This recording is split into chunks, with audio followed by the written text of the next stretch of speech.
வணக்கம். உங்களை சந்திக்கிறதுல மிக்க மகிழ்ச்சி. இயேசு கிறிஸ்து 12 வயசுலேருந்து 30 வயசு வரைக்கும் பட்ட பாடுகள்.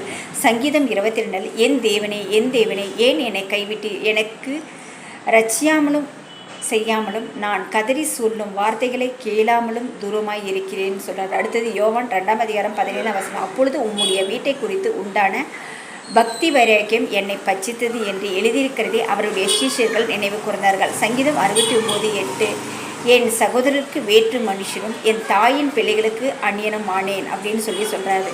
அடுத்து அப்படியே தொடர்ந்து வாசிக்கலாம். சங்கீதம் 69:9 உம்முடைய வீட்டை குறித்து உண்டான பக்தி வைராகம் என்னை பச்சித்தது, உம்மை நிந்திக்கிறவர்களுடைய நிந்தைகள் என் மேல் விழுந்தது, என் ஆத்மா வாடும்படி உபவாசித்து அழுதேன், அதுவும் எனக்கு நிந்தையாய் முடிந்தது. இரட்டை என் உடுப்பாக்கினேன், அப்பொழுது அவர்களுக்கு பழமொழியானேன். வாசலில் உட்கார்ந்து இருக்கிறவர்கள் எனக்கு விரோதமாக பேசுகிறார்கள், மதுபானம் பண்ணுகிறவர்களின் பாடலானேன். தேவாரே, என் நிந்தையும் என் வெட்கத்தையும் என் அவமானத்தையும் அறிந்திருக்கிறேன். என் சத்துருக்கள் எல்லாரும் உமக்கு முன்பாக இருக்கிறார்கள். நிந்தை என் இருதயத்தை பிளந்தது, நான் மிகவும் வேதனைப்படுகிறேன். எனக்காக பரிதபிக்கிறவன் உண்டோ என்று காத்திருக்கிறேன், ஒருவனும் இல்லை.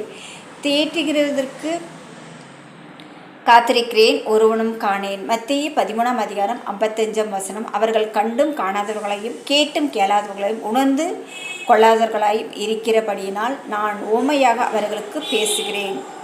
மத்தேயு 13 அதிகாரம் 55 இவன் தச்சனுடைய குமாரன் அல்லவா? இவன் தாய் மரியாள் என்பவள் அல்லவா? யாக்கோப்பு, யோசே, சீமோன், யூதா என்பவர்கள் இவனுக்கு சகோதரர்கள் அல்லவா?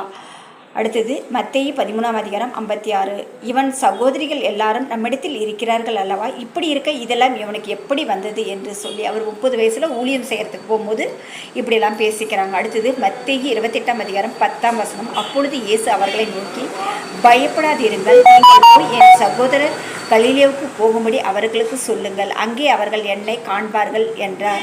அடுத்தது யோவான் 8 அதிகாரம் 41 நீங்கள் உங்கள் பிதாவின் கிரியைகளை செய்கிறீர்கள் என்றார். அதற்கு அவர்கள், நாங்கள் வேசித்தனத்தால் பிறந்தவர்கள் அல்ல, ஒரே பிதா எங்களுக்கு உண்டு, அவர் என் தேவன் என்றார். இயேசுவை பற்றி தப்பாக பேசுறதுக்கு அவர் சொல்கிறார். அடுத்தது யோவான் 7 அதிகாரம் 5 அவருடைய சகோதரரும் அவரை விசுவாசியாதபடியினால் இப்படி சொன்னார்கள். அடுத்தது உபாகமம் 23:2 வேசி பிள்ளையும் கர்த்தருடைய சபைக்கு உட்படலாகாது, அவனுக்கு 10ஆம் தலைமுறையானவதும் கர்த்தருடைய சபைக்கு உட்படல் ஆகாது, சபைக்கு வர முடியாதுன்னு சொல்கிறாங்க. எபிரேயர் 4 அதிகாரம் 15 நம்முடைய பலவீனங்களை குறித்து பரிதபிக்கக்கூடாத பிரதான ஆசிரியரும் நம்மை கிராமல் எல்லா விதத்திலும் நம்மை போல